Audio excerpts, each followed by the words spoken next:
लोग एक दूसरे से मिल रहे हैं, एक दूसरे से मतलब अपना जो भी है ज्ञान या जो भी क्या एक्सपीरियंस शेयर कर रहे हैं। बहुत ही अच्छी बात है। क्योंकि आज का टॉपिक है पर्सनल फाइनेंस मैनेजमेंट। तो इसके बारे में स्टार्ट करेंगे। वैसे तो टॉपिक भी कोई नया नहीं है, सब आप लोग से बहुत अच्छी तरह वाकिफ होंगे।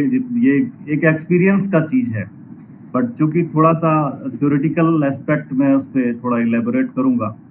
बाकी फिर जैसे जैसे कुछ अगर क्वेरीज आएंगे तो उसको मैं रिप्लाई करूंगा। पर्सनल फाइनेंस मैनेजमेंट जैसा कि कोई भी हो, या तो सैलरीड इंडिविजुअल हो या जो किसान हैं, फार्मर्स हैं, वो हो, या कि कोई भी हो इनफैक्ट। सो एक मेन है कि अर्न तो करते ही हैं, अर्न करते हैं और उसके बाद फिर अर्न करते हैं और उसके बाद उसको इन्वेस्ट करते ही हैं। अपने खर्चा, उनका जो भी खर्चा है, पर्सनल एक्सपेंसेस है, उसके बाद हाउसिंग एक्सपेंसेस है, वो सब के बचने के बाद और कुछ जो सेविंग्स होता है वो फिर फर्दर फ्यूचर के लिए इन्वेस्ट करते हैं। तो इसमें बहुत तरह की मतलब तो दो एस्पेक्ट मेन है कि जो आपका इसमें पर्सनल फाइनेंस में मेनली पांच चीज जो है। जैसे मैं इसको पहले पांच एज ग्रुप में बांटूंगा। जो स्टार्ट है, अभी मेरे को ऑडियंस प्रोफाइल पता नहीं है, तो मैं जनरल टॉक करता हूँ। बाद में फिर जो स्पेसिफिक क्वेरीज होगा तो वो फिर मैं रिप्लाई करूंगा। तो जनरली जैसे अभी 25 में मैक्सिमम लोग अर्न करना शुरू कर देते हैं। तो जो 25 to 30 की रिक्वायरमेंट अलग होती है, फिर 30 to 40 की, फिर 40 to 50, 50 to 60 and 60 onwards.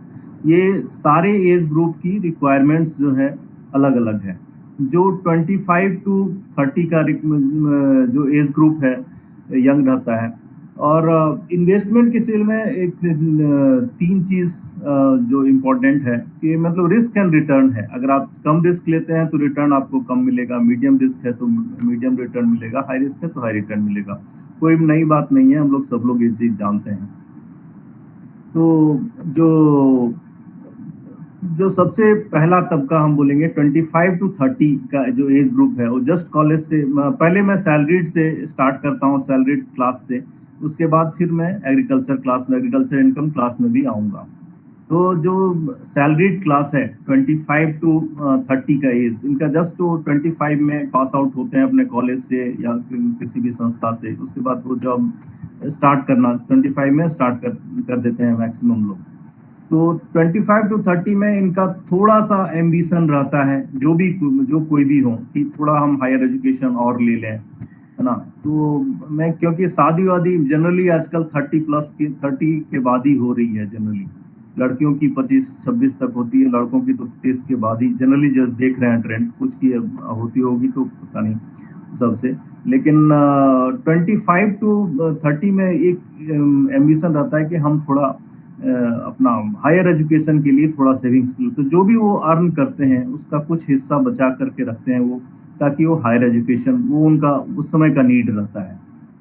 In general कुछ का जो स्पेसिफिक होता होगा वो फिर बाद में देखेंगे। 30 to 40 में आपकी मैरिज हो जाती है। तो 30 to 40 में फिर मैरिड लाइफ का है कि जो इमिडिएटली मैरिज होता है, उसके बाद वो फिर एक से दो हो गए, फिर वो खर्चे बढ़ जाते हैं। जो इनकम है फिर एक से डबल इनकम। अगर हस्बैंड वाइफ दोनों अर्निंग है तो अलग बात है, लेकिन जनरली जो हम लोग बिहार में हैं, हस्बैंड ही कमाता है, वाइफ अभी तो उतने लार्ज स्केल में नहीं अर्निंग है। ऑफ कोर्स स्टार्ट तो हो ही गया है, कुछ लोग हस्बैंड वाइफ दोनों भी अर्निंग है। तो उसमें खर्चे बढ़ जाते हैं थोड़े, है ना। उसके बाद फिर आपके बच्चों का आने स्टार्ट हो गए, तो फिर बच्चों की प्लानिंग, आप बच्चों का एजुकेशन वगैरह स्टार्ट हो जाता है उसका। तो 30 to 40 में इस तरह की कुछ रिक्वायरमेंट रहती है। तो उसके बाद फिर 40 to 50 में थोड़ा मैच्योर हो जाता है आदमी। तो उसके बाद 40 to 50 में मतलब रिक्वायरमेंट की भी मैच्योरिटी बढ़ जाती है आपकी। फिर बच्चों की हम मतलब स्कूलिंग हो गए, स्कूल से कॉलेज में चले जाने लगते हैं, फिर उसकी रिक्वायरमेंट हो गई। और फिर उसके बाद 50 to 60 में फिर बच्चों की मैरिज वगैरह की प्लान, अगर लड़की है तो उसकी मैरिज वगैरह की प्लानिंग चालू हो जाती है। उसके बाद 60 प्लस में फिर अपना पोस्ट रिटायरमेंट का जो लाइफ है उसमें फिर अपना एक्सपेंसेस फिर उसके लिए वो चालू हो जाता है। तो इसको पहले तीन मतलब 5 भाग में मैं बांटूंगा मेनली पर्सनल फाइनेंशियल मैनेजमेंट को। एक तो है कि आपका जो आपका सेविंग्स है, ऑफ कोर्स इंडिया काफ़ी अच्छा देश है, हमारी सेविंग्स रेट अभी भी 30% है, तो एक सेविंग्स हो गया। फिर उसके बाद दूसरा जो सेविंग्स है उसका इन्वेस्टमेंट, कहाँ उसको इन्वेस्ट करना, वो है एक दूसरा। ये अभी मैं सैलरीड क्लास के लिए बोल रहा हूँ, फिर उसके बाद एग्रीकल्चर क्लास के लिए बाद में आएंगे। तो सेविंग्स हो गया, फिर उसके बाद उसका इन्वेस्टमेंट हो गया, फिर उसके बाद तीसरा आता है फाइनेंशियल प्रोटेक्शन। जो भी हमारा फाइनेंस है उसको मतलब कैसे उसको प्रोटेक्ट किया जाए इनफैक्ट। और उसके बाद बात होती है कि आपका अगर सैलरीड क्लास है, ऑफकोर्स इनकम ग्रुप के अनुसार फिर टैक्स प्लानिंग भी थोड़ा आपको करना पड़ता है। उसके बाद फिर थोड़ी रिटायरमेंट प्लानिंग भी करनी पड़ती है। तो ये आपका 5 भाग में अभी बांट करके मैं चलूँगा, है ना। सेविंग्स ऑफ कोर्स जो हमारा मान के चलते हैं कि 70% हमारा जो है सो जो भी इनकम हमारा है वो मतलब उसके एक्सपेंडिचर में चला जाता है। 30% सेविंग्स को हम लेके चलेंगे। तो 30% कोई भी जो भी अर्न करता है वो चाहता है कि हम अपना अगर 1 लाख कमा रहे हैं तो 30,000 हम सेव करें, या उस हिसाब से जिसकी जितनी इनकम है उसके हिसाब से एटलीस्ट 30% सेविंग तो सबका टारगेट रहता ही है। तो अगर 30 पर जो सेविंग्स है, तो अभी जो 25 टू 30 के जो एज ग्रुप वाले हैं तो उनको मैं ज़्यादा मतलब रिस्क के कैटेगरी में नहीं डालूंगा। आपका जो भी सेविंग्स हो रहा है 30% या जितना भी अभी सेविंग्स कर रहे हैं वो बैंक एफडी या किसी ऐसे स्कीम में आप डालें जहां से कि आप रेडिली, आप अगर हायर एजुकेशन के लिए जाना चाहते हैं तो जब भी जाना चाहते हैं आपको पैसा रेडिली अवेलेबल रहे। वहाँ पे ज़्यादा आपको ना आपको मैरिड लाइफ है ना ज़्यादा आपकी लाइबिलिटी है। अगर किसी को घर में पैसा देना है तो अगर घर में आपके पेरेंट्स में को पैसा देना है तो वो फिर अदर एस्पेक्ट है, लेकिन वो भी मैं एक्सपेंडिचर में शामिल कर दूंगा। और एक्सपेंडिचर निकाल करके जितना आप सेव करते हैं वो अपना एक बैंक एफडी या ऐसे जगह डालिए जहाँ से कि आपका मतलब रिस्क वहाँ पे मिनिमम रहे, ताकि जब भी आपको पैसा चाहिए हायर एजुकेशन के लिए या जिस किसी काम के लिए तो आपको रेडिली अवेलेबल रहे।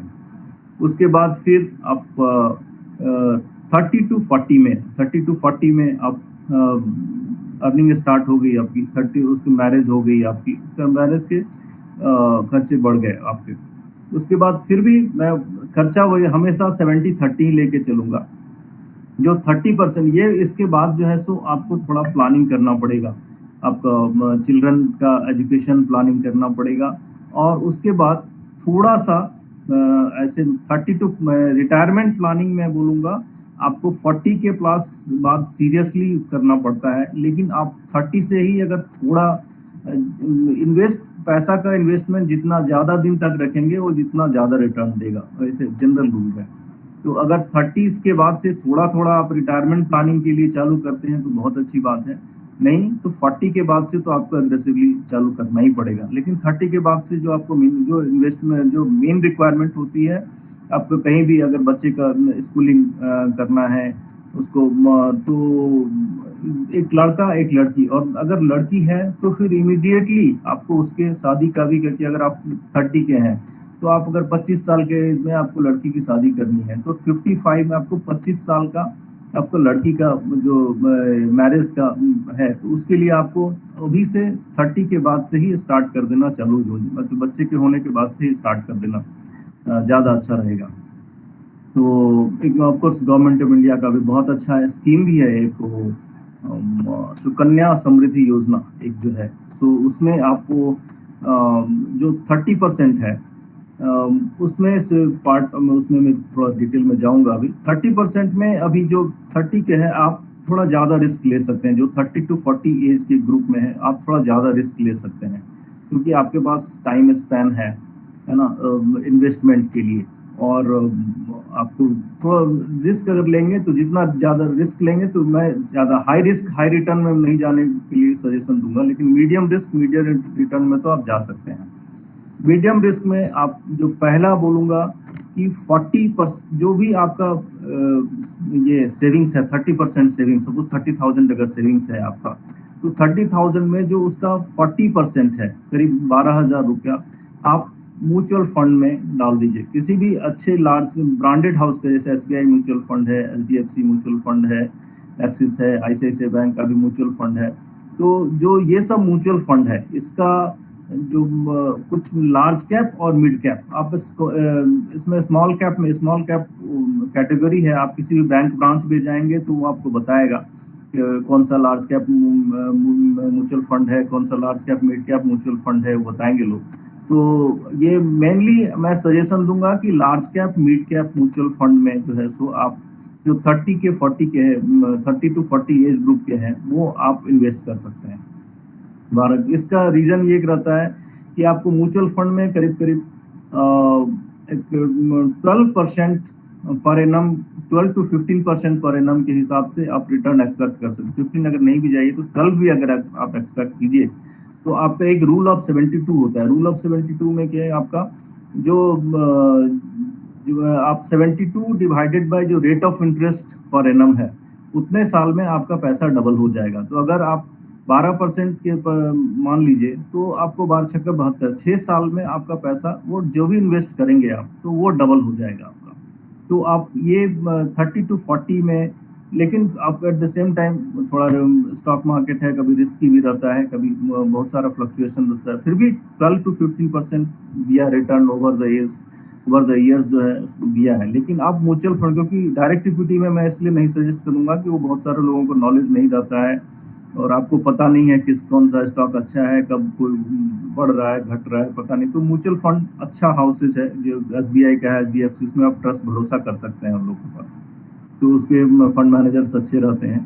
तो आप अगर 40% आप इसमें म्यूचुअल फंड में अगर आप इन्वेस्ट कर दिए तो आपको मतलब 12 से 15% इंटरेस्ट आप एक्सपेक्ट कर सकते हैं उसमें रिटर्न।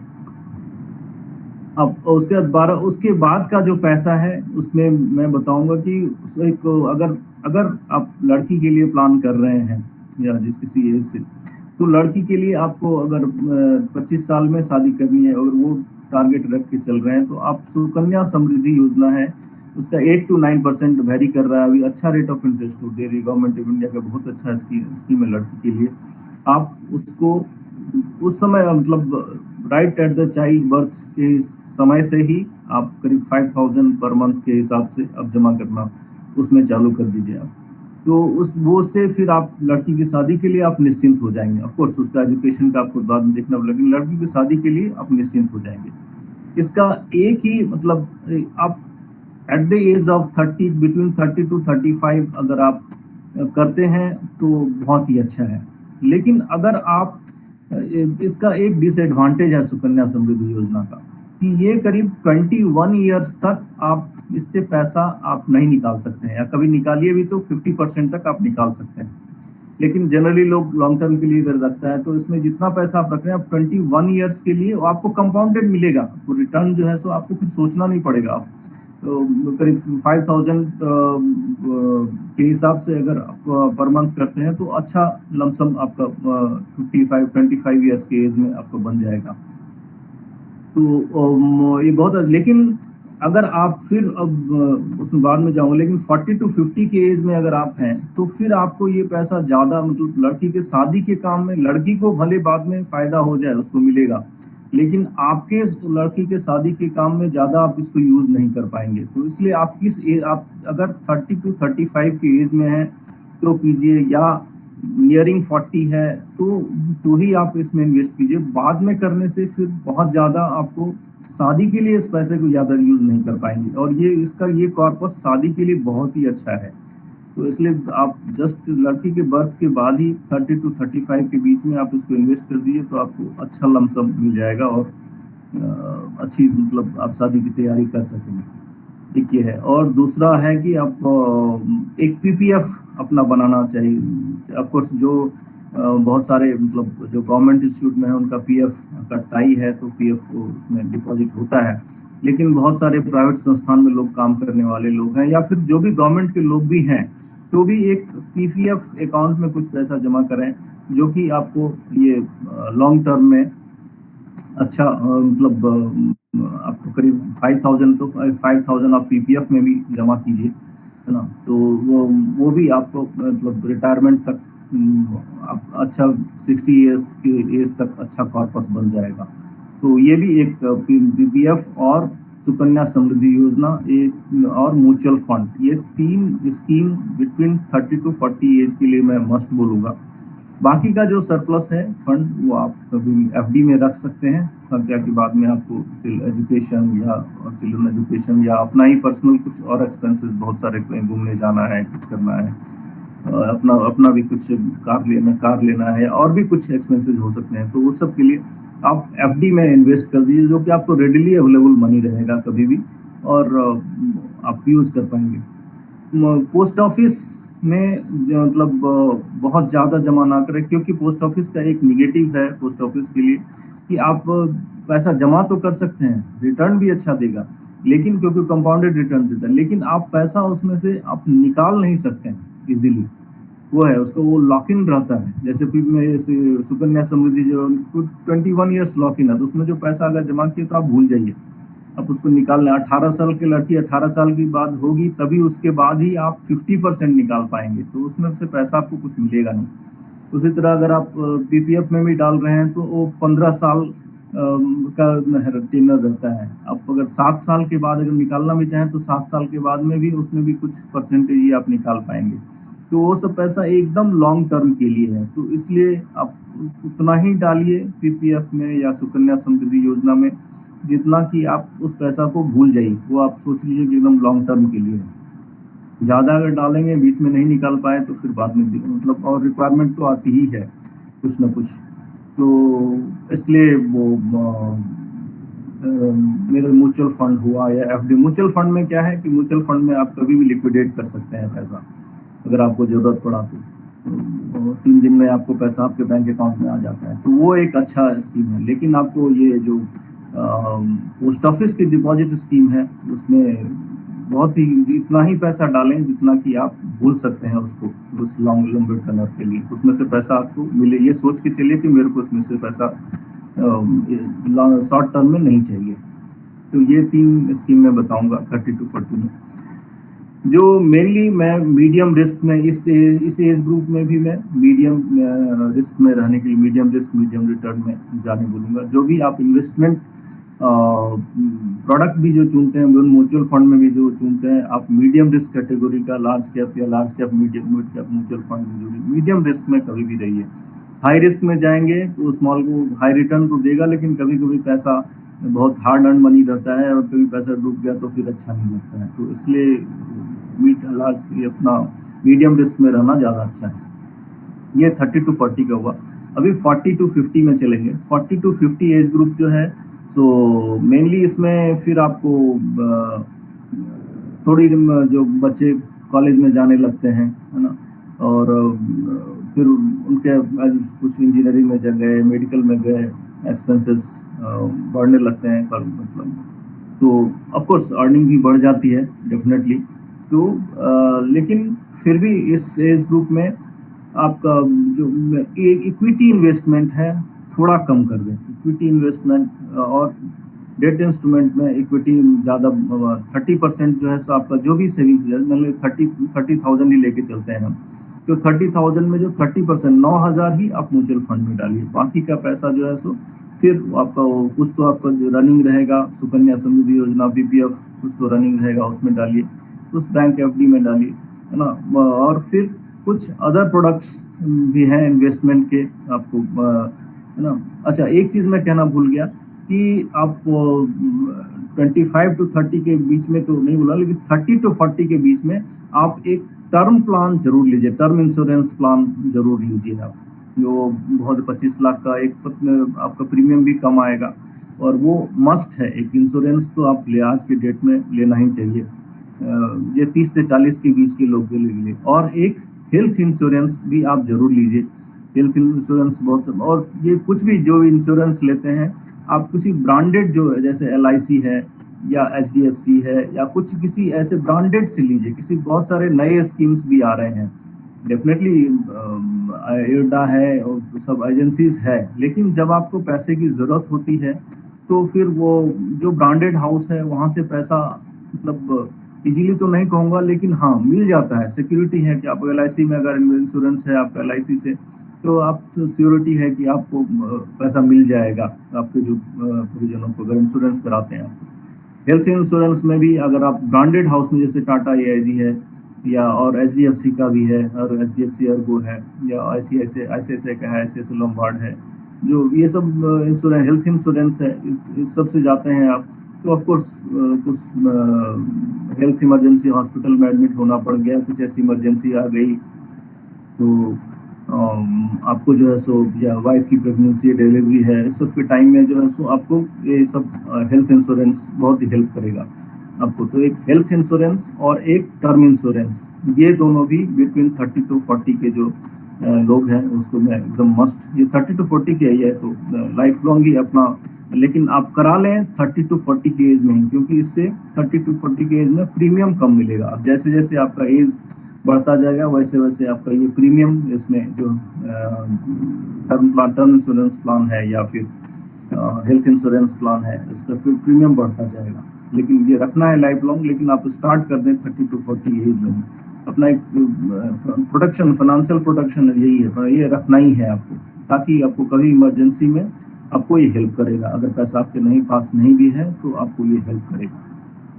ये है 40 to 50 में भी ये सब चलेगा, टर्म इंश्योरेंस प्लान्स और भी इंश्योरेंस के बहुत सारे प्रोडक्ट्स हैं। वो आपका फिर कितना आपके पास जितना पैसा है इन्वेस्ट करने के लिए, वो अपने हिसाब से बहुत सारे इन्वेस्टमेंट प्लान्स हैं, उसमें आप इन्वेस्ट कर सकते हैं। वो रिटर्न के हिसाब से किसी भी बैंक में जाइए, वो आपको बताएगा बहुत सारा इन्वेस्टमेंट प्रोडक्ट्स है, उसमें आप इन्वेस्ट कर सकते हैं। ये मैं जो बेसिक है उस पर बोल जा रहा हूँ, बाकी तो ये बहुत बड़ा बिजनेस है।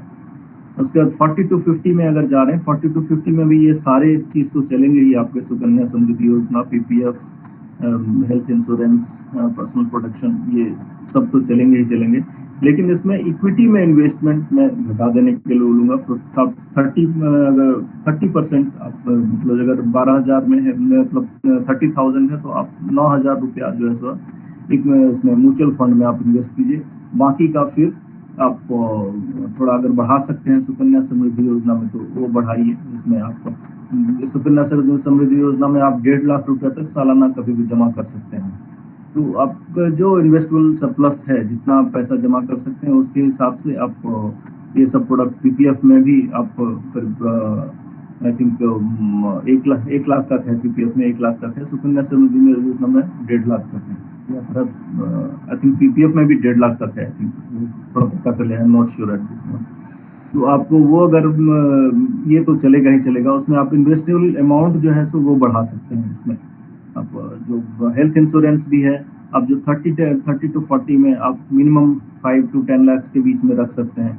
लेकिन ये आप जैसे 40 to 50 में वहाँ भी इंश्योरेंस, हेल्थ इंश्योरेंस भी बढ़ा दीजिए। आपका एक्सीडेंट में जो टर्म प्लान है वो भी बढ़ा दीजिए। टर्म प्लान में भी आपका 2 चीज़ आता है, क्रिटिकल इलनेस और डिसेबिलिटी, वो सब जो ये है राइडर रहता है वो सब के साथ लीजिए उसको, है ना। आपका इन्वेस्टमेंट प्रोडक्ट तो यही रहेगा, लेकिन आपका इन्वेस्टमेंट अमाउंट जो है सो बढ़ जाएगा, और इक्विटी में आपका डिपेंडेंसी 40 to 50 के बीच में थोड़ा कम हो जाना चाहिए। फिर 50 to 60 में फिर आपका वो अगेन जो ये सब प्रोडक्ट्स है तो चल रहा है, लेकिन फिर भी और भी कुछ जो आपका इन्वेस्टेबल सरप्लस बचता है तो वो आप फिर थोड़ा FD में ही, डेट में ज़्यादा, इक्विटी में आप थोड़ा कम, 50 to 60 में मैं 20% ही म्यूचुअल फंड में सलाह दूंगा। और उसके बाद फिर आप बाकी जो है सो डेट प्रोडक्ट में डालिए अपना इन्वेस्टमेंट। ये सब जो सुकन्या समृद्धि योजना है, PPF है, सब में बढ़ाइए। और जो पैसा बचता है वो आप FD में रखिए। FD क्या है? रेडी लिक्विडिटी है। अभी कभी भी आपको पैसे की जरूरत पड़ती है तो आप एफडी मैच्योर करके इमीडिएट आपको पैसा आपके अकाउंट में आ सकता है। ऑफ कोर्स रिटर्न उसमें थोड़ा कम मिलता है डेफिनेटली, लेकिन आज की डेट में पैसा पॉकेट में रहना बहुत जरूरी है। और वो अगर एफडी मतलब जो रेडी लिक्विडिटी का जो भी आइटम है उसमें आप बढ़ाइए। एक दो एसेट क्लास मतलब 40 to 50 में, जैसे एक गोल्ड एसेट भी एसेट क्लास है, एक रियल एस्टेट भी एसेट क्लास है। 40 to 50 एज में डेफिनेटली थोड़ा सा मतलब अगर आप रियल एस्टेट ऑफ कोर्स करते ही हैं लोग, कुछ एक घर खरीदना होता है ना, तो घर खरीदना होता है तो वो आपको जो अब 30 to 50 के बीच में जो आप एफडी में इन्वेस्ट कर रहे थे पैसा, वो पैसा आप जो आपको इमीडिएट रिक्वायरमेंट रहता है मार्जिन मनी का, वो मार्जिन मनी दे करके आप घर खरीद सकते हैं। और फिर बाकी हाउसिंग लोन, आजकल बहुत सारे बैंक्स जो है सो हाउसिंग लोन दे रहे हैं, आप हाउसिंग लोन ले सकते हैं, है ना। तो 40 to 50 के बीच में लोग रियल एस्टेट का मेनली एक घर तो जरूर खरीदें और उसमें इन्वेस्ट करें, है ना। दूसरा है कि कुछ गोल्ड में भी इन्वेस्ट, गोल्ड भी एक अच्छा प्रोडक्ट है इन्वेस्टमेंट का। ऑफ कोर्स रिटर्न थोड़ा कम है बट लिक्विडिटी है, कभी भी या फिर आपको कभी भी बच्ची की शादी करनी है तो उसमें तो आपको गोल्ड देना ही देना है। तो आप इससे में से ही जो है आपका 30 to 40 के एज से थोड़ा खरीदना चालू कर दें, फिर 40 to 50 के बीच में थोड़ा उसमें मैक्सिमाइज कर देते हैं। ये दो एसेट क्लास में भी अपना जो है इन्वेस्टमेंट आप इंक्रीज कर सकते हैं, मतलब 30 to 40 से फिर 40 to 50 में, फिर 50 to 60 में। जैसे इन्वेस्टेबल सरप्लस आपका जमा में ज़्यादा होते जा रहा है तो फिर जो हाउसिंग लोन का आपका जो अमाउंट है उसको क्लोज करना चालू कर दीजिए। हाउसिंग लोन का एक डिसएडवांटेज ये है कि अगर 20 साल का हाउसिंग लोन है तो जो शुरू के करीब 10 ईयर्स रहते हैं उसमें मैक्सिमम अमाउंट जो भी आप पे करते हैं ईएमआई, वो आपके इंटरेस्ट में ही जाता है।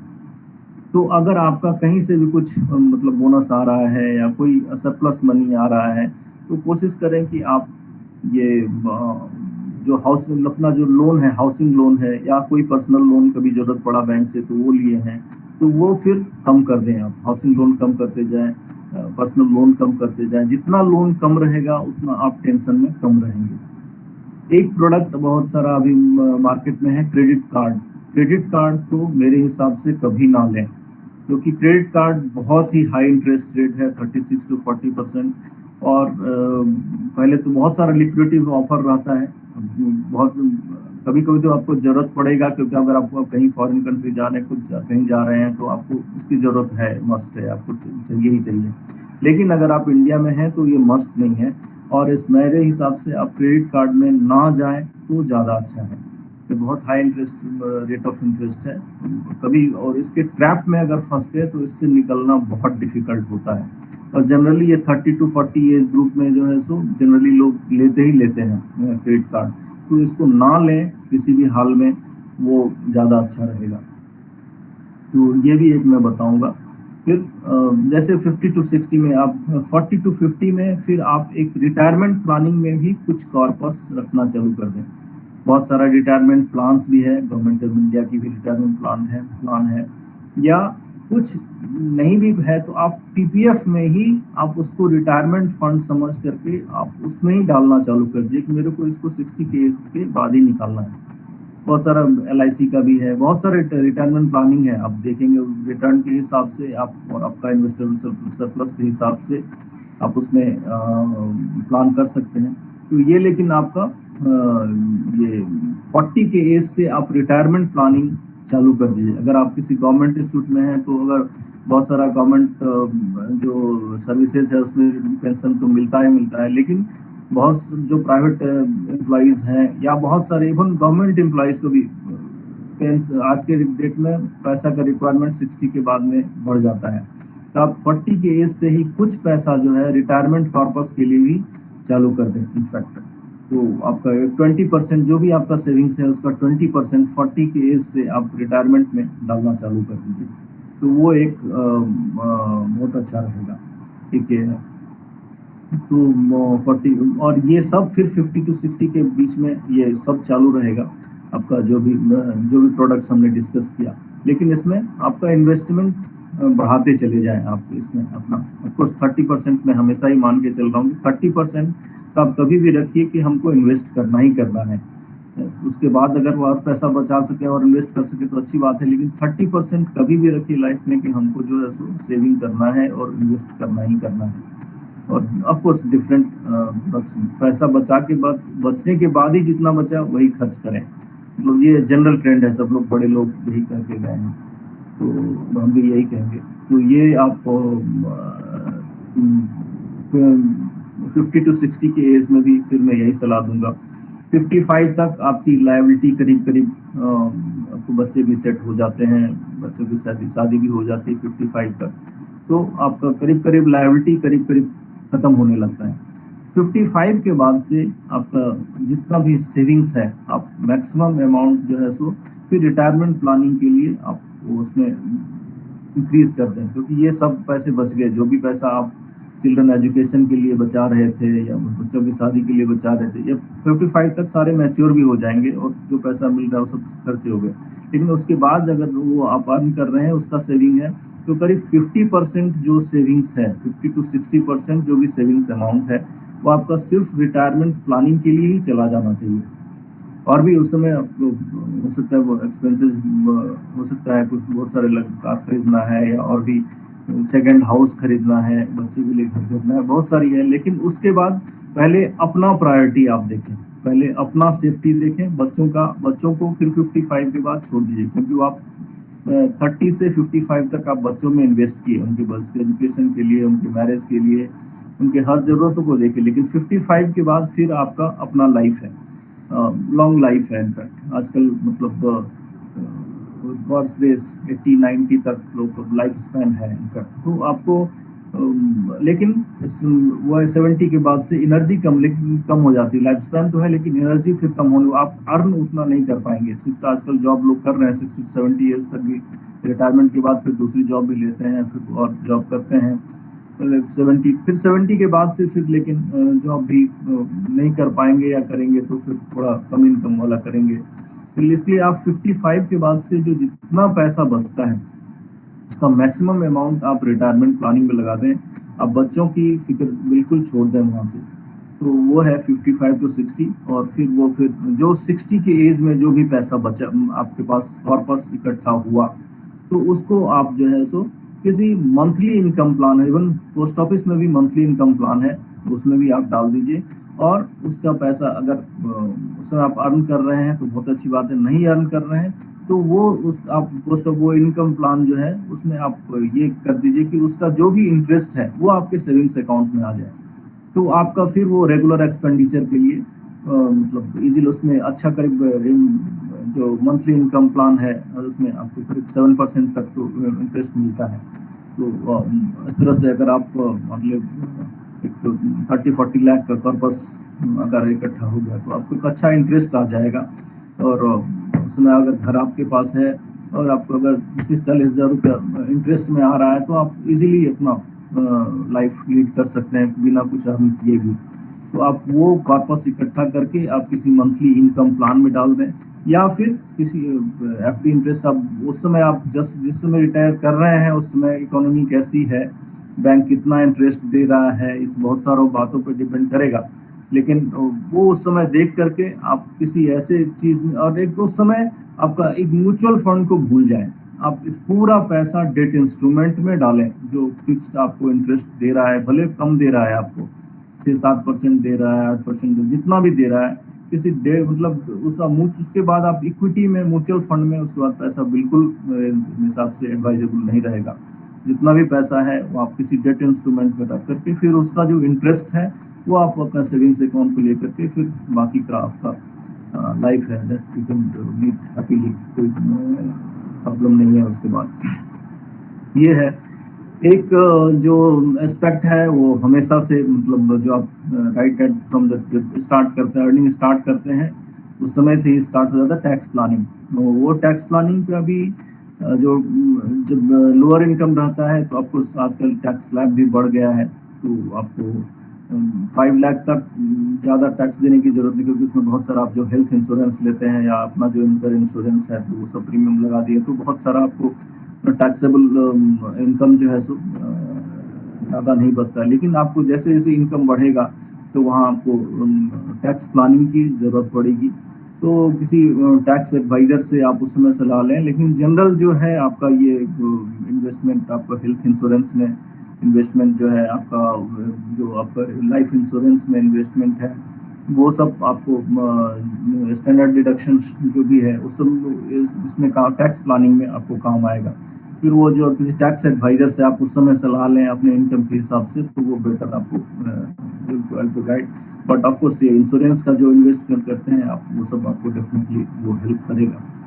तो ये है आपका अभी जो ओवरऑल है ये सैलरीड क्लास का।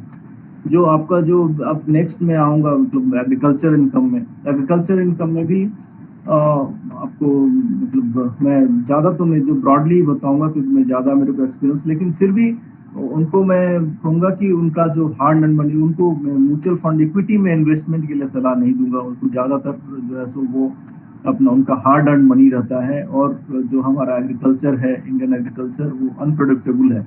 कभी बारिश हुआ, कभी बारिश नहीं हुआ, कभी सूखा पड़ गया, क्रॉप सक्सेस हुआ, कोई भी कुछ डिजीज हो गया, कुछ हो गया, तो वो अनप्रेडिक्टेबल है हमारा इंडियन जो एग्रीकल्चर क्लाइमेट है।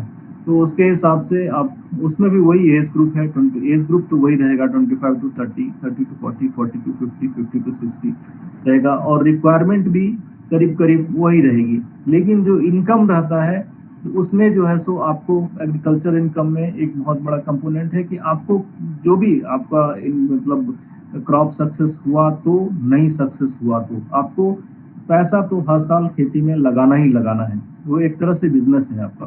तो आपको उतना पैसा, आपको जितना पैसा मिनिमम रिक्वायरमेंट है हर साल के क्रॉप में, आप उसको डिपेंड करता है आपके पास कितना खेत है, आप कौन सा क्रॉप ले रहे हैं, उस क्रॉप का कितना एग्रीकल्चर, वो हमारे एग्रीकल्चरिस्ट बहुत सारे ग्रुप में हैं, तो वो आपको गाइड करेंगे। लेकिन जितना पैसा आपको खेती के लिए हर साल चाहिए, उतना पैसा आप उसमें से निकाल करके अलग रख दीजिए। वो खेती के लिए उसमें से तो वो कॉम्प्रोमाइज ही नहीं, वो आपका एक अलग है कि उतना पैसा आपको अलग रखना ही रखना है।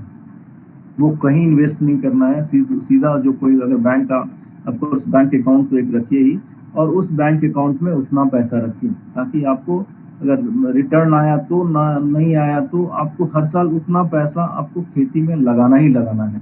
तो आपको ये मतलब एक एडिशनल आपको उतना पर्पस बचा करके, फिर उसके बाद आपका जो एक्सपेंस, उसके बाद आपका एक्सपेंसेस आता है, अपना जो अपना खर्चा है, मतलब जो खाने का खर्चा है, या फिर बच्चों पे पढ़ाई लिखाई जो भी खर्चा है ना, तो वो उसके बाद करना। लेकिन उतना पैसा तो आपको किसी भी कोई सेविंग्स अकाउंट में सीधा रखिए, कहीं दूसरे जगह भी रखने का जरूरत नहीं है, ताकि आपको कभी भी लगे कि हमको अगर अगला साल ये खेती के लिए पैसा चाहिए, तो फिर उसमें मेरे को कुछ ये सोचना ना पड़े कि कहाँ से पैसा लाएंगे, क्या। आजकल ऑफकोर्स क्रॉप इंश्योरेंस स्कीम है, वो क्रॉप इंश्योरेंस स्कीम, इंश्योरेंस तो हर जगह रखना ही रखना है। एक आपको क्रॉप इंश्योरेंस मतलब लीजिए ही लीजिए। ऑफकोर्स आपके लिए भी वो लाइफ इंश्योरेंस भी है, फिर हेल्थ इंश्योरेंस आजकल ऑफकोर्स गवर्नमेंट ऑफ इंडिया का स्कीम है हेल्थ इंश्योरेंस का। अगर आप उसके बेनिफिशियरी हैं तो आपको लेने की ज़रूरत नहीं है, उसका जो कार्ड वगैरह आता है वो ले लें। नहीं तो फिर हेल्थ इंश्योरेंस वो कितना का लिमिट है वो भी देख लीजिए, उसके बेसिस थोड़ा सा अगर कुछ 10 लाख का 20 लाख का अगर हेल्थ इंश्योरेंस प्रीमियम, बहुत आज हेल्थ इंश्योरेंस का प्रीमियम कम है, तो अगर आप वो मतलब 15-20 हज़ार में जो है सो अच्छा 10-20 लाख का इंश्योरेंस आपको मिल जाएगा। तो अगर आप ले लेते हैं तो आपको एक सेफ्टी रहता है, कभी बीमारी तो कोई बोल के नहीं आता, कभी भी आ जाएगा कुछ भी। पूरा फैमिली का अगर लेके रखेंगे तो वो आपको हेल्प करेगा, मतलब फाइनेंशियली सिक्योर रहेंगे कि हाँ कभी आया, या फिर कभी लाइफ इंश्योरेंस भी एक ले ही लीजिए। तो लाइफ का भी पता नहीं है, लेकिन इसलिए लाइफ इंश्योरेंस लेंगे तो आपका वो फैमिली का प्रोटेक्शन के लिए वो जरूरी है। तो एक ये जो है क्या बोलते हैं, एग्रीकल्चरल जो इनकम क्लास है उनके लिए फिर ये सब एडिशनल जो है रखना ज़रूरी है मेरे हिसाब से। बाकी तो फिर वही उनको इक्विटी में मैं सलाह नहीं दूंगा, उनका पैसा बाकी जो इन्वेस्टमेंट स्कीम है सेम रहेगा। आपको बच्ची है तो आप सुकन्या समृद्धि में डालिए, पीपीएफ में भी 60 साल के बाद में अपने पीपीएफ में भी पैसा डालिए। कुछ सोर्स इन्वेस्टमेंट शुरू से ही चलता, मतलब आप 25 ईयर्स से, अगर आप एग्रीकल्चर इनकम क्लास में हैं तो आप 25 से ही स्टार्ट कर दीजिए। है ना। और आप इस सब क्लास में पैसा इन्वेस्ट करना, ताकि आपको 60 साल के, और आपका रियल एस्टेट में इन्वेस्टमेंट थोड़ा मतलब ज़्यादा होना चाहिए। ये जो सैलरीड क्लास है वो तो अपना एक घर खरीदना है ये रहता है, लेकिन आपको खेत खरीदना है, ये आपका करता, आपका ग्रोथ उसमें है। आप कितना से कितना ज़्यादा आपका एकरेज कल्टीवेशन है, कितना से कितना एकरेज आपको, तो खेत आपका जो रियल एस्टेट इन्वेस्टमेंट है, खेत में खेत खरीदना, ये वो कुछ पैसा आप रखिए कि आपके एरिया में क्या खेत का रेट है, उसके हिसाब से कुछ पैसा आप उसके लिए सेव करके रखिए, ताकि वो हर साल कुछ ना कुछ आप खेत जो है ऐड कर सके अपने पोर्टफोलियो में, ताकि वो फर्दर आपका उसका इंक्रीज इनकम जो है सो इंक्रीज होता रहेगा। तो ये भी एक एग्रीकल्चर क्लास के लिए ये मैं सलाह दूंगा। टैक्स करने की आपको ज़रूरत नहीं है, क्योंकि एग्रीकल्चर इनकम टैक्स फ्री है, तो इसके लिए ज़रूरत नहीं है आपको, है ना। लेकिन ये रिटायरमेंट प्लानिंग भी आप शुरू 60 साल के बाद में करना, तो उसके लिए भी आप अभी से मतलब जो भी आप 30 ईयर्स के बाद से तो चालू कर ही दें, भले थोड़ा कम पैसा, लेकिन आपको मतलब अगर 5000 पर मंथ के हिसाब से अगर कर सकते हैं आप, तो वो डिपेंड करता है फिर एग्रीकल्चर इनकम कितना है उसके हिसाब से आप प्लान कर। लेकिन रिटायरमेंट प्लानिंग भी आप 30 to 40 के हिसाब से एज के हिसाब से जरूर कीजिए। लेकिन एक मैं जो ये तो थ्योरी की बात हुई, लेकिन एक मेरे हिसाब से एक और चीज़ मैं ऐड करूँगा कि आप जितना भी आप फिनेंशियल प्लानिंग कर लीजिए, है ना, कुछ भी कर लीजिए, लेकिन आप कभी कभी ना कभी लाइफ में आपको इमरजेंसी आती ही है, जब आपके पास हो सकता है पैसा शॉर्टेज हो, तो किसी भी स्टेज में वो हो सकता है, या कम पड़ गया हो या कुछ भी हो।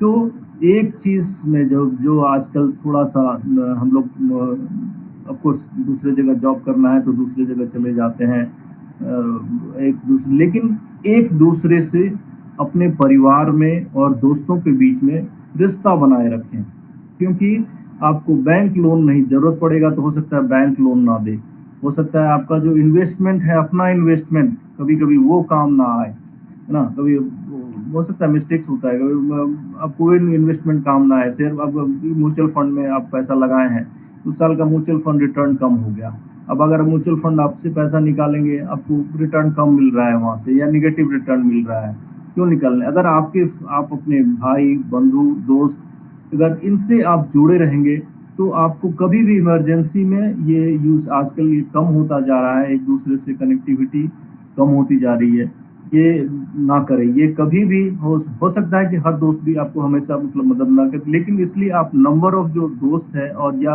अपने भाई बंधु अपना परिवार, उससे स्ट्रॉन्ग बॉन्डिंग हमेशा रखें, ये बहुत ज़रूरी है। क्योंकि आप इसमें बस वो बरगद का पेड़ का एग्जांपल दूंगा, बरगद का पेड़ जैसे जैसे बड़ा होता जाता है, उसका लट देखिएगा वो जमीन में जाता मतलब जैसे जितना बड़ा बरगद का पेड़ उतना ज़्यादा लट उसका जमीन में रहता है, और वो लट जो है जमीन से उसको फिर अपना खनिज या पानी जो भी उसको पेड़ को जरूरत होता है वो मिलता है उसको, और उससे फिर वो बहुत ज़्यादा, सबसे ज़्यादा दिन बरगद का ही लाइफ स्पैन होता है। लाइफ स्पैन इसलिए कि उसका वो जो रूट्स में उसका वो ज़्यादा दिन तक ज़्यादा रूट्स में रहता है, उसको अपना जो भी लट है हमेशा ज़मीन में देता है और उसके ऊपर। तो इसलिए अब कुछ भी कितना भी फाइनेंशियल प्लानिंग कर लीजिए, कुछ भी प्लानिंग कर लीजिए, लेकिन आपको कभी ना कभी लाइफ में ऐसा आएगा कि हमको पैसा चाहिए, और उस समय जो आपका अपना होगा, है ना, भले आपको वो ही आपको हेल्प करेगा। तो मेरे हिसाब से ये एक फाइनेंशियल प्लानिंग के का भी बहुत बड़ा अंग है। आप अपनों से हमेशा जुड़ के रहें, अपनों से अलग न रहें। कभी कुछ हो गया, लेकिन वो फिर अब तुरंत आप उसको सॉर्ट आउट करके अपनों से हमेशा जुड़े रहें, ये आपको लाइफ में हमेशा हेल्प करेगा। हमको भी किया है, और मतलब सबको, बहुत लोगों सबको करता है डेफिनेटली, लेकिन आजकल थोड़ा कम होता है। हम लोग ये अपनों से दूर होते जा रहे हैं, ये एक नहीं होना चाहिए। अपनों से जुड़े, ये बहुत अच्छा स्कीम है कि मतलब तिवारी जी को मैं धन्यवाद दूंगा इसके लिए, बहुत अच्छा स्कीम की। हम लोग अपना जड़ से जुड़े रहने का स्कीम मिलता है। किसी भी तरह का हेल्प जो है सो हमेशा जो अपना रहेगा वो पहले करेगा, जो दूसरा रहेगा वो आपका केयर नहीं करेगा, लेकिन जो अपना रहेगा वो जरूर आपको सिंपैथी करने, अगर नहीं कर सका तो करने का कोशिश जरूर करेगा वो। तो वो एक बहुत बड़ी है पर्सनल फाइनेंस मैनेजमेंट में ये भी एक आप कंपोनेंट रखें कि वो इस व्यू से अपना से रिलेशन रखना, तो वो तो एक है ही है, लेकिन एक फाइनेंस के भी क्या कि हमको अगर कभी जरूरत पड़ा तो हमको वो मदद कर सकता है, या आप भी अगर किसी को जो मतलब चाहें तो आप भी किसी को मदद कर सकते। इसलिए आप ये एक financial management point of view से भी एक दूसरे से कनेक्टिविटी बना के रखना बहुत जरूरी है। अभी तो मैं इतना ही कहूँगा, बाकी अगर कुछ मतलब कुछ क्वेश्चंस है कुछ है तो मैं कुछ ट्राई करूँगा आंसर करने के लिए। धन्यवाद। मिथिलेश जी, बहुत अच्छा रहा, बहुत बहुत शुक्रिया, आपने बहुत कुछ बताया। मैं थोड़ा सा मैथमेटिक्स दो दृष्टिकोण से बता देना चाहता हूँ। एक तो इन्फ्लेशन आपके पैसे का वैल्यू कम करता है ओवर टाइम, और आपका जो इंटरेस्ट होना चाहिए, जो वैल्यू आपको रिटर्न मिलना चाहिए, वो इन्फ्लेशन से ज़्यादा रहे। और दूसरा चीज़ जो रूल ऑफ थंब है, रूल ऑफ थंब ये है कि जो रेट ऑफ रिटर्न आपको मिलता है या इंटरेस्ट रेट मिलता है, 72 को 72 को उससे भागा दीजिए, जो भी कोशेंट आता है उतने साल में वो पैसा डबल होता है। तो अगर आपको 9% इंटरेस्ट मिलता है तो 8 साल में डबल होगा, या 8 साल में डबल होगा। अगर 12% मिलता है तो 6 साल में डबल होगा। अगर इन्फ्लेशन 8% है और आपको 7% रिटर्न मिलता है तो आपका पैसा वैल्यू कमता है धीरे धीरे। ये केवल मैथमेटिकल रूल ऑफ थंब बता रहा था और कुछ नहीं। और आज के दिन में जो लेट मैरिज होते हैं उसके कारण जब आप 60 साल के होंगे आपका बच्चा सेटल नहीं होगा। अगर आप 32 साल में शादी करते हैं तो आपका बच्चा 25 साल का रहेगा जब आप 60 साल के होंगे, और 25 में बच्चा सेटल नहीं करेगा, तो वो भी आप ख्याल रखिएगा। और तो कुछ नहीं है। और अब प्रश्न पूछिए, जिसको भी जो भी प्रश्न है, प्लस साथ में ये जो कॉल है ये 8 मिनट में ख़त्म होगा, तो प्रश्न पूछते रहिए। हमने अगला लिंक चैट विंडो में भी डाल दिया था, इनविटेशन में भी डाला हुआ था। अगर प्रश्न बचा रहेगा तो हम अगले लिंक पे जाएंगे। तो अभी चैट विंडो से ले लीजिए लिंक और प्रश्न पूछिए, जिसका जवाब मिथिलेश जी और यहाँ बहुत लोग हैं जो जवाब देंगे, और नहीं होगा तो हम लोग जवाब फिर से खोज के लाएंगे। लेकिन मैं अब चुप होता हूँ, आप लोग प्रश्न पूछिए।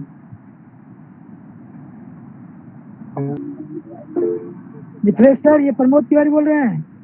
जी जी जी, तिवारी जी कैसे हैं? नमस्कार सर, नमस्कार। नमस्कार नमस्कार नमस्कार। ये क्वेश्चन आप ये दिए सर कि सैलरी क्लास का जो है, हाँ, आप बोल रहे हैं कि एग्रीकल्चर जो लैंड या स्टेट रियल एस्टेट में इन्वेस्टमेंट करने के लिए। नहीं सैलरीड क्लास को नहीं बोल रहे हैं, वो हम एग्रीकल्चर क्लास को बोल रहे हैं। वो एग्रीकल्चर क्लास को नहीं, जो हाँ, एग्रीकल्चर क्लास को एग्रीकल्चर लैंड में इन्वेस्ट करना। ऐसे तो सैलरीड क्लास भी कर सकते हैं, ऐसा नहीं है, लेकिन सैलरीड क्लास जनरली उस सेक्टर में उसका प्रायोरिटी नहीं रहता है वो, लेकिन जो एग्रीकल्चर क्लास है उनका वो प्रायोरिटी होना चाहिए।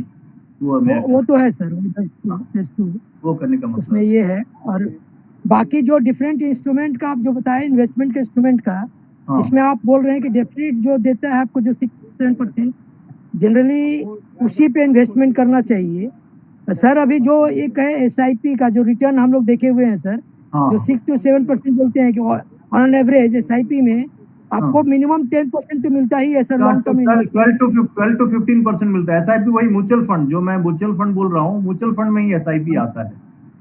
हाँ, SIP वही कि उसी SIP म्यूचुअल फंड में आता है। तो आप उसमें, इसलिए जो अगर मैं बोल रहा हूँ कि 30,000 में आप 12,000 आप इसमें म्यूचुअल फंड में डालिए। अब म्यूचुअल फंड में आप SIP में डाल सकते हैं, किसी लार्ज कैप जो लार्ज कैप म्यूचुअल या मिड कैप म्यूचुअल फंड है उसके SIP में आप डाल सकते हैं, या वन टाइम भी कर सकते हैं, वो डिपेंडिंग अपॉन। लेकिन वही SIP म्यूचुअल फंड ही है। Mister ji sir, this is Niranjan Thakur. एक क्वेश्चन है आपसे, एक क्वेश्चन है आपसे। आपने जो कहा that was really good, specially जो रिलेशनशिप की आपने बात कही, that was awesome. One direct question to you, मान लीजिए आपके पास अभी हार्ड कैश 10 लाख रुपया है, looking at the market condition, right? क्योंकि मार्केट तो आप देख ही रहे हैं, क्योंकि एटलीस्ट US में तो हमारे यहाँ आई विल से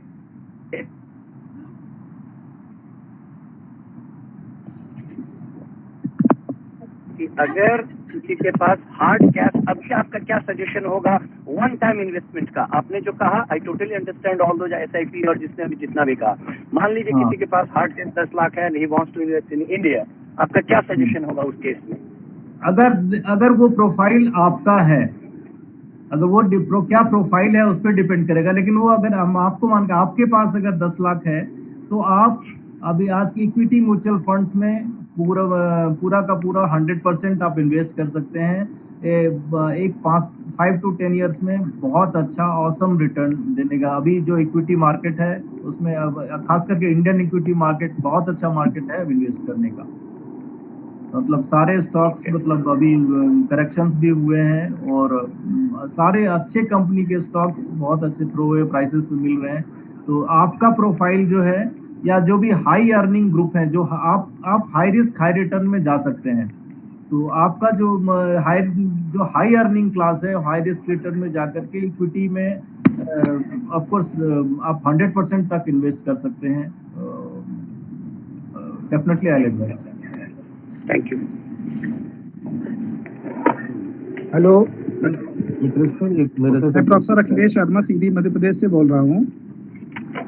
मैं अभी सुन रहा था जो इन्वेस्टमेंट के लिए ऑप्शन मांगा गया था 10 लाख के लिए वन टाइम, तो मैं इसमें जोड़ना चाहता हूँ कि भाई साहब जो पूछ रहे थे उनको flexi cap category mutual fund का लेना चाहिए, और खासकर मैंने जिसमें इन्वेस्टमेंट किया हुआ है कोटक फ्लेक्सी कैप, तो ये फ्लेक्सी कैप बहुत ही अच्छा है यंग लोगों के लिए, क्योंकि इसमें लार्ज कैप, मिड कैप और स्मॉल कैप तीनों का कॉम्बिनेशन है, जो न सिर्फ प्रोटेक्शन देता है बल्कि हायर रिटर्न भी देता है।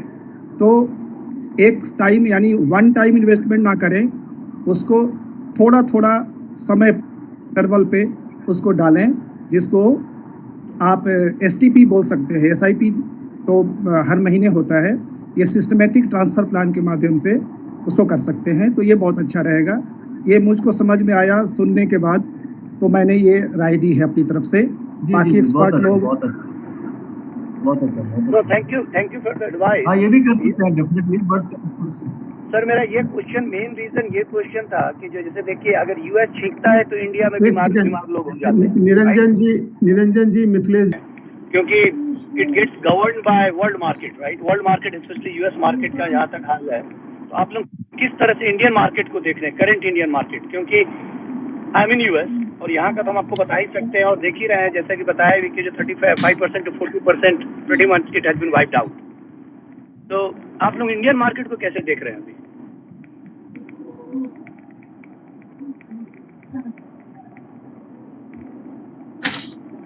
मिथिलेश जी आप म्यूट पे हैं।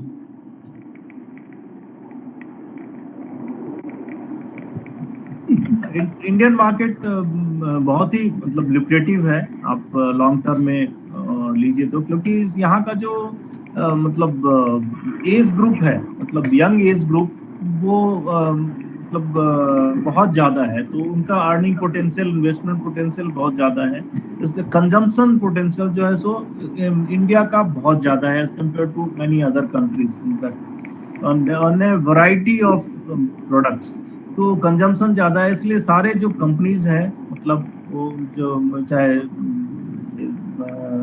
स्टील कंपनी है, आपका गोल्ड कंपनी है, ऑटो सेक्टर है, या एनी सेक्टर, एंसिलरी सेक्टर है, एनी सेक्टर में आप किसी आपका जो ऑयल कंपनीज है, किसी भी कंपनी में रिटर्न लॉन्ग टर्म में बहुत ही अच्छा, अभी मतलब रिन्यूएबल एनर्जी उसमें भी आ रहा है वो है, या कंजम्पशन जो कंज्यूमर ड्यूरेबल्स प्रोडक्ट है उसमें बहुत सारा मतलब सेगमेंट्स है, तो जो कंजम्पशन बहुत ज़्यादा है, तो इसलिए लॉन्ग टर्म में डेफिनेटली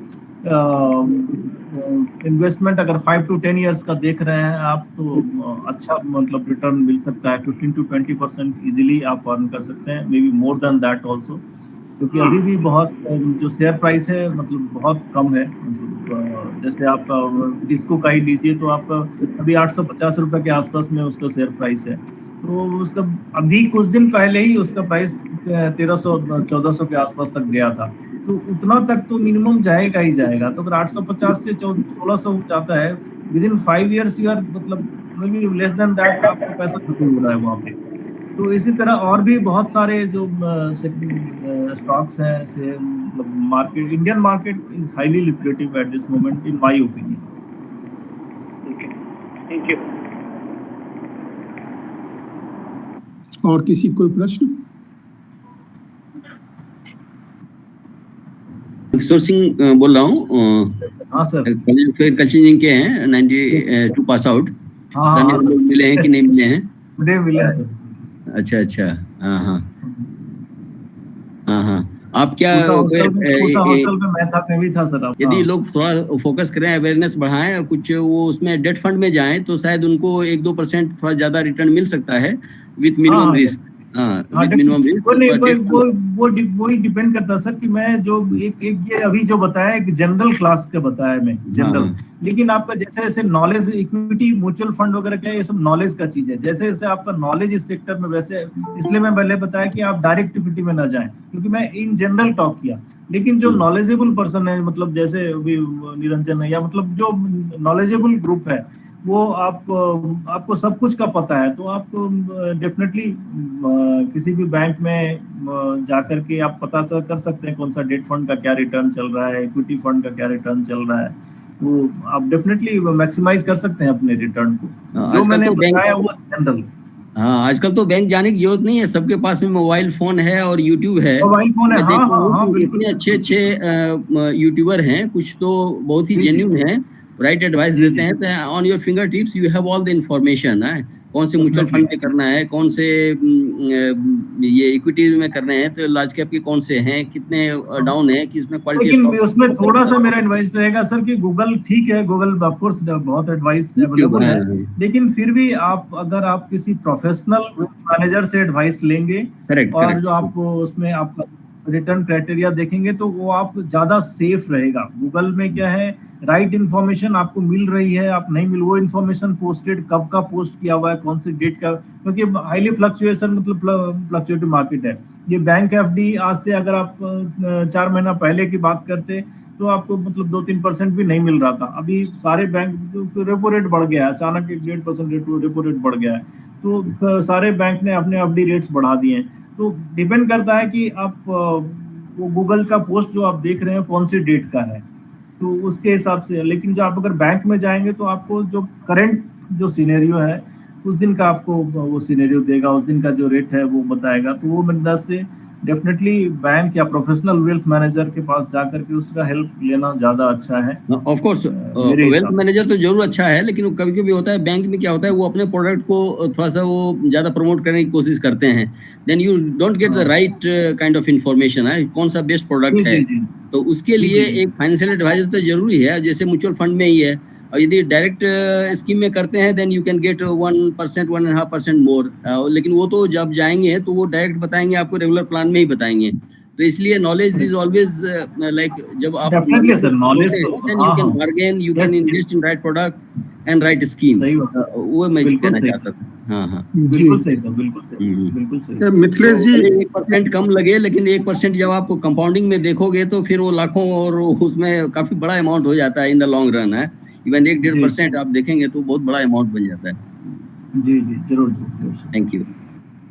मिथिलेश जी, 2 प्रश्न मेरा है। एक प्रश्न तो कि जैसे निरंजन जी ने पूछ रहे थे, जो विदेश में है उसके लिए लीगली क्या प्रोविजन है स्टॉक मार्केट में इन्वेस्ट करने का, including mutual fund.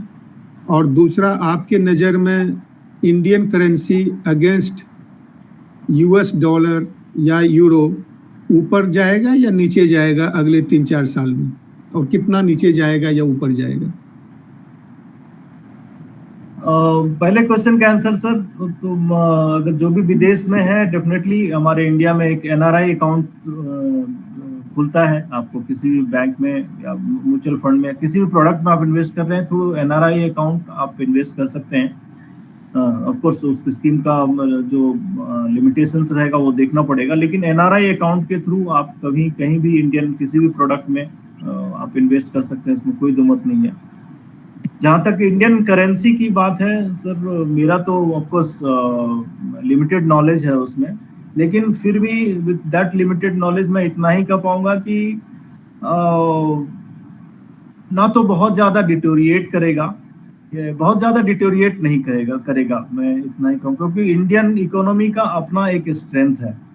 Of course बहुत सारे मार्केट फोर्सेस होते हैं इसलिए डिटोरिएट करता है, लेकिन बहुत 3-4 साल की अगर बात कर रहे हैं तो बहुत ज्यादा डिटोरिएट नहीं करेगा। अरे सर अब और क्या डिटोरिएट कराइएगा, 80 के आसपास तो पहुंचा दिए हाँ, इसलिए मैं बोला सर बहुत ज्यादा डिटोरिएट नहीं करेगा, मतलब ठीक है, ये तो ओपिनियन है, कोई दिक्कत नहीं, तो हर एक समय बताएगा क्या होगा नहीं होगा। हाँ, क्योंकि उसमें बहुत लिमिटेड नॉलेज है हम लोग का, तो बहुत ज्यादा फोकस उसमें मैं नहीं बोल देखा। किसी और मेरा I will say one thing, जो देखिए करेंसी एक्सचेंज का जो है ये पूरा स्पेकुलेशन है, that is what I can tell you. मतलब कोई गारंटेड नहीं कह सकता है कि जो आपको क्या होने वाला है, इट इज टोटली स्पेकुलेशन। सही बात, बिल्कुल सही सर जी। किसी और का कोई प्रश्न है? सर मेरा एक प्रश्न है सौरभ कुमार सर। हाँ बोलो सौरभ पूछो। Yes sir, year two year जब सैलरी चेंज हो रहा है, सैलरी बढ़ रहा है, कॉम्पेंसेशन बढ़ रहा है, तो उसमें इन्वेस्टमेंट कैसे बढ़ा है? मतलब उस समय भी जो नया सैलरी है उसका 30% या जो इन्फ्लेशन है उसको ऐड करके मान लीजिए 8% है तो 30 से 38%, वो जानना। नहीं, मैं समझा नहीं सर, फिर से एक बार। सर ईयर टू ईयर जैसे मान लीजिए मेरा आज सैलरी 10,000 है, तो मैं इन्वेस्ट कर रहा हूँ 3,000, फिर अगले साल मेरा सैलरी 12,000 हो गया, और इन्फ्लेशन जैसे 6% रहता है वैसे 6% बढ़ा, तो मैं अभी कैसे कंटिन्यू करूँ? 12 का 30% करूँ तो जो बढ़ेगा वो मैं दूँ, या फिर सिर्फ 6% इन्फ्लेशन के अनुसार से मैं अपना इन्वेस्टमेंट को इंक्रीज करूँ? 6% इन्फ्लेशन तो डेफिनेटली। आपका एज ग्रुप क्या रहेगा सर? सर वही 30 to 40।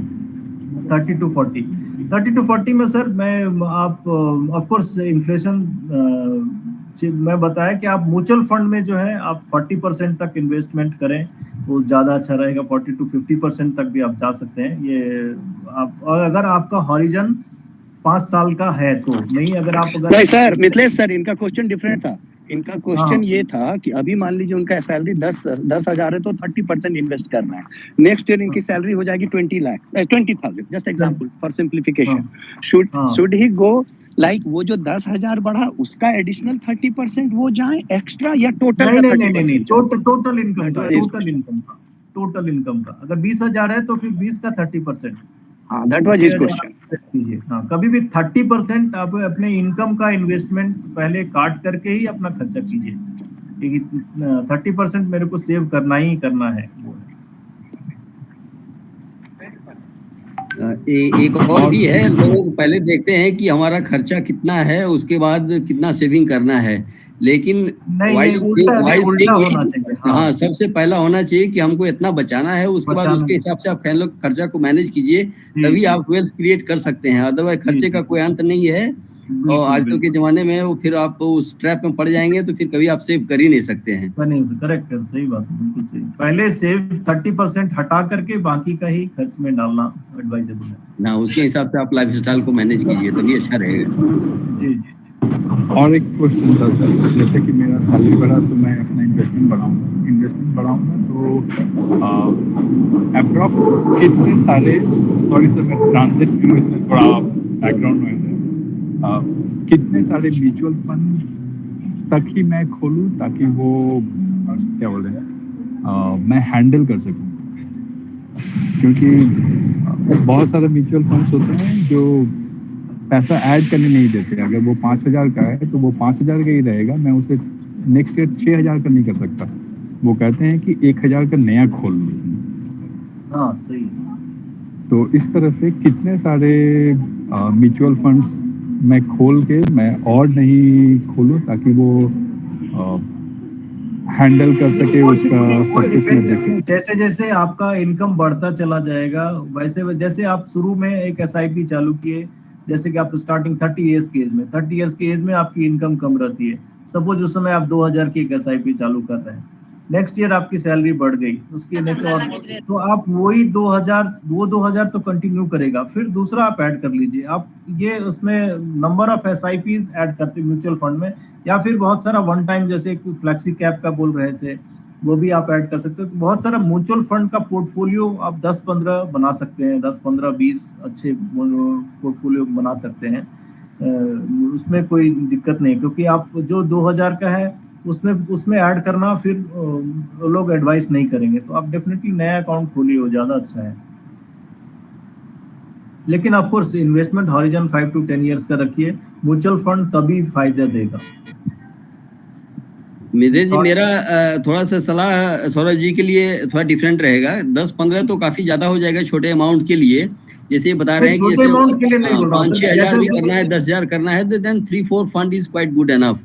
स्टार्टिंग में जैसे वो 30 ईयर से 40 ईयर्स तक मान लीजिए कि 30 ईयर्स से स्टार्ट किए, फिर एट द एज ऑफ 40 उनकी इनकम बढ़ जाएगी, तो जैसे जैसे नंबर ऑफ SIP उनका इंक्रीज करता चला जाएगा। मैं वो कह रहा हूं, instead of making more number of funds, you increase the SIP in the same quality funds, unless they are performing not good, then only you can stop and go for new। और वो भी अच्छा है कि जैसे मैं पहले बता रहा था कि यदि खुद करते हैं ऑनलाइन, आजकल तो बहुत सारे प्लेटफॉर्म है, खुद भी डायरेक्ट प्लान में कर सकते हैं, then always you can change, increase और डिक्रीज योर SIPs। और ऑफ कोर्स वो 2 वीक्स का रहता है उनका जेस्टेशन पीरियड, और वो स्टार्ट कर सकते हैं या रिड्यूस कर सकते हैं, स्टॉप कर सकते हैं। You have control in your own hand if you open direct through your own account. हाँ सर, म्यूचुअल फंड सेम रहने दीजिए, लेकिन अकाउंट नया आप ओपन कर सकते हैं। Account mutual fund of course selected 4-5-6 जो और वो भी ब्रांडेड हाउस का ही रखिए। HDFC है, SBI है, ICICI है, एक्सिस है, कोटक है, जो ब्रांडेड हाउस है उसके बहुत सारे छोटे, जैसे मिराई एसेट है, बहुत सारे एसेट है जो आज आते हैं, कल उनको कोई और खरीद लिया, वो आते हैं चले जाते हैं, उनको आपको पता भी नहीं चलेगा। कल को आप जाएंगे तो फ्रैंकलिन टेम्पलेटन था, फिर आज नहीं है, तो ऐसे बहुत सारे म्यूचुअल फंड आते हैं चले जाते हैं। तो आप अब जो ब्रांडेड हाउस है उसमें हमेशा रहिए, तो वो आपको लॉन्ग टर्म में आप ट्रस्ट कर सकते हैं, उसको रिटर्न देगा, वो मैनेज भी करते हैं उसका मैनेजमेंट। जी जी। जब हम 10 साल म्यूचुअल फंड में पैसा जमा किए, हमारा पैसा बढ़ गया, तो हम उस पैसा को अर्बन लैंड में क्यों नहीं इन्वेस्ट करें सर? हाँ कर सकते हैं सर, डेफिनेटली। वो आपका डिपेंड करता है। रियल एस्टेट भी एक क्लास है, वही मैंने बताया, रियल एस्टेट क्लास है जो सैलरीड क्लास के लिए मिनिमम एक घर में बताया, लेकिन उसके बाद अगर पैसा बचता है आप तो डेफिनेटली गोल्ड में, रियल एस्टेट में, लैंड में आप इन्वेस्ट कर सकते हैं सर। वो तो ये जो भी मैं बोला ये जनरल है, बाकी एक person to person definitely vary करेगा। वो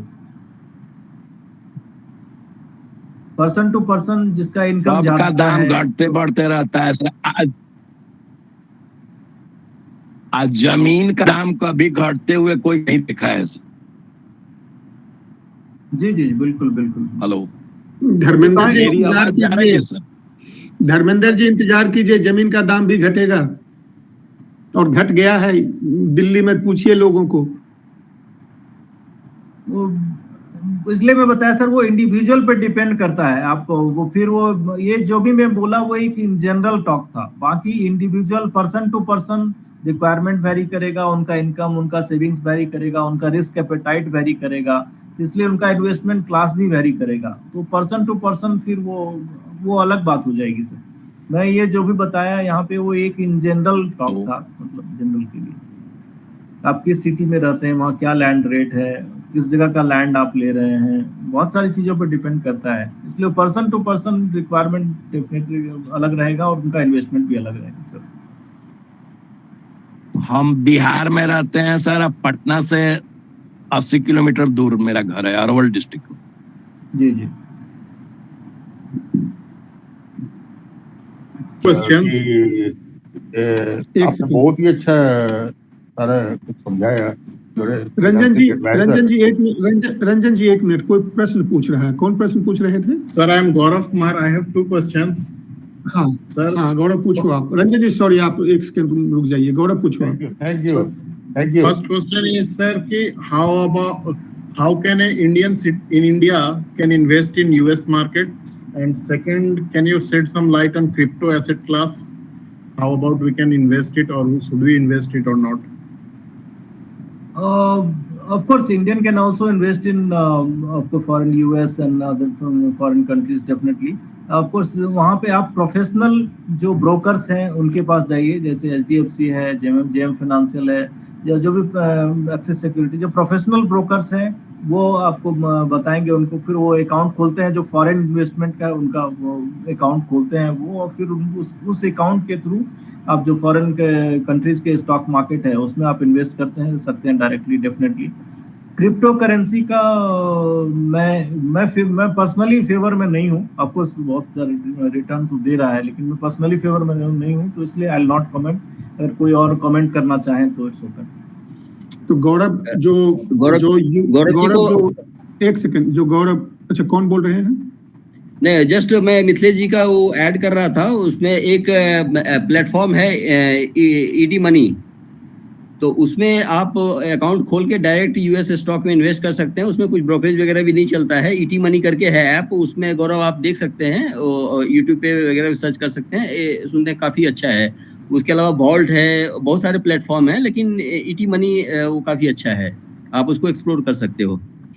गौरव, दो चीज है, एक तो है कि आप अगर म्यूचुअल फंड या कुछ खरीदते हो तो ब्रोकर की जिम्मेदारी होती है उसके टैक्सेशन का हिसाब रखना, तो वो आप इंडिविजुअली रिस्पॉन्सिबल नहीं हो। जो जैसे ईटी मनी जो बता रहे हैं या कुछ और जो भी ब्रोकर है वो डील करेगा आपके टैक्स से, टैक्स टीडीएस हो जाएगा। ब्रोकर के थ्रू जाइए, ज्यादा अच्छा रहेगा। एक सेकंड, टीडीएस हो जाएगा उस पे, बट प्रॉब्लम उसमें यह है कि that does not take into account your actual income.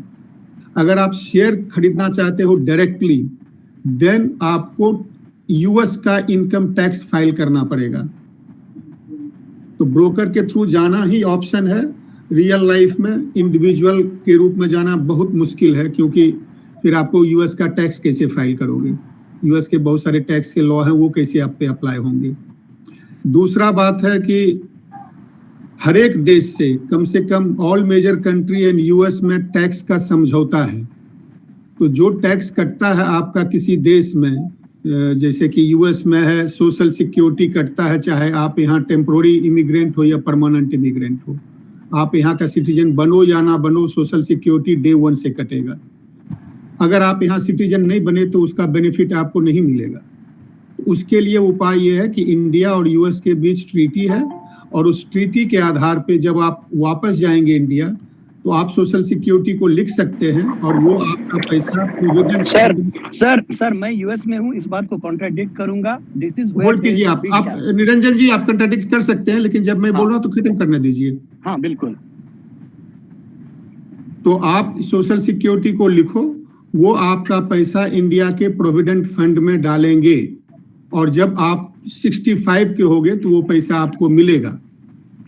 ये यहाँ का सोशल सिक्योरिटी और आईआरएस का नियम है इंडिया गवर्नमेंट के साथ। 90% ऐसा ही टाई अप होगा जर्मनी और इंडिया के पास, जिसका मेरे को ज्ञान नहीं है।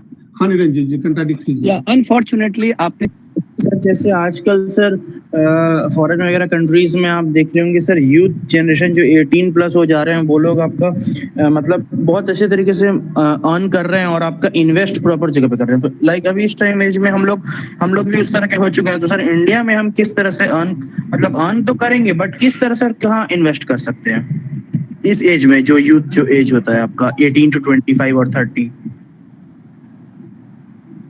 हाँ, ये मैं मतलब बता दिया पहले। इनफैक्ट जो 18 to 25 ये डिपेंड करता है डेफिनेटली, आप मतलब सैलरीड क्लास में है, आपका कितना इनकम है, या अगर आपको किसी हाई प्रोफाइल घर से, मेरे को पता नहीं। लेकिन इस एज में जो जनरली जो मैं टॉक किया कि इस एज में हायर एजुकेशन की रिक्वायरमेंट रहती है, कि आप अगर पैसा जमा करके रखें तो आप अपने सेल्फ डिपेंडेंट होकर के हायर एजुकेशन में जा सकते हैं, क्योंकि हायर एजुकेशन का आजकल कॉस्ट बहुत ज़्यादा है।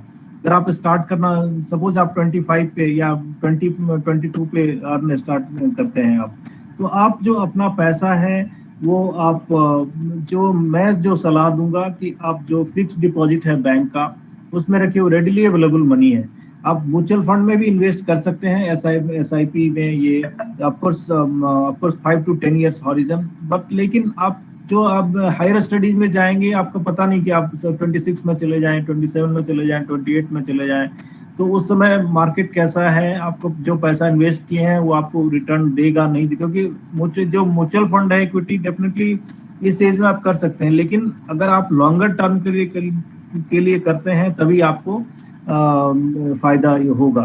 तो लेकिन इस एज में हायर स्टडीज एक बहुत बड़ी रिक्वायरमेंट रहती है और उसमें बहुत ज्यादा पैसा आज के चाहिए। इसलिए मैं ये सलाह दूंगा कि अगर आप अर्न करना स्टार्ट कर रहे हैं 22 to 25 के बीच में, तो पैसा आप किसी फिक्स डिपॉजिट में ही डालिए किसी बैंक में, जो कि आपको हायर स्टडीज के लिए रेडिली अवेलेबल रहेगा, क्योंकि इस एज में और ज़्यादा रिक्वायरमेंट नहीं। आपको पर्सनल कुछ कार खरीदना है, कुछ बाइक खरीदना है, ये सब अलग बात है, लेकिन मेन रिक्वायरमेंट स्टडीज में जो पर्सनल रिक्वायरमेंट होती है हायर स्टडीज की, वो एफडी में आप रखेंगे तो आपका मनी रेडिली अवेलेबल रहेगा हमेशा। मैं इस एज के लिए वही सलाह दूंगा। Okay sir, thank you sir. सबसे इम्पोर्टेंट बात है, और किसी को अगर कोई प्रश्न है तो आपको हम लोग तहे दिल से शुक्रिया अदा करते हैं। अखिल जी, आपने लाया मिथिलेश जी को, थैंक यू वेरी मच, और आगे भी हम मिलते रहेंगे। निरंजन जी, you must take my address from whoever you got this, or you send email, I will send you the address. Sure.